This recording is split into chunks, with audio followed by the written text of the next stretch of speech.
Welcome to Samba Samba. Enjoy the video. In this video, I will show how to make a bacon-only way.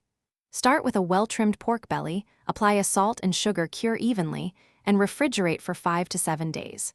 Rinse briefly, pat dry and air dry until tacky.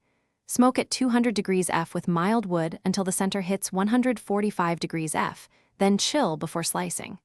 Cook slices to crisp edges and enjoy balanced savory, sweet, and smoky bacon.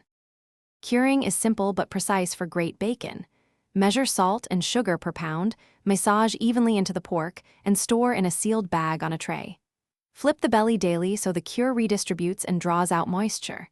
After the cure period, rinse, pat dry, and let the surface form a pellicle so smoke adheres well. This patience delivers consistent flavor and texture every time.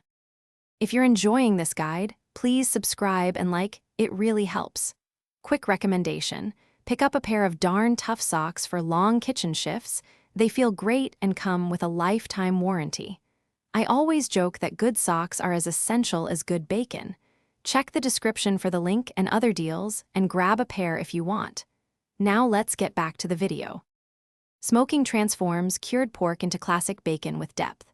Keep the smoker steady near 200 degrees F and add small chunks of apple or maple for a mild, sweet smoke. Monitor internal temperature, aiming for 145 degrees F for safety and texture, then cool the belly thoroughly to firm the fat.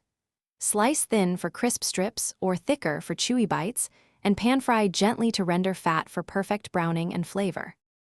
Thanks for watching. Consider subscribing if we helped you.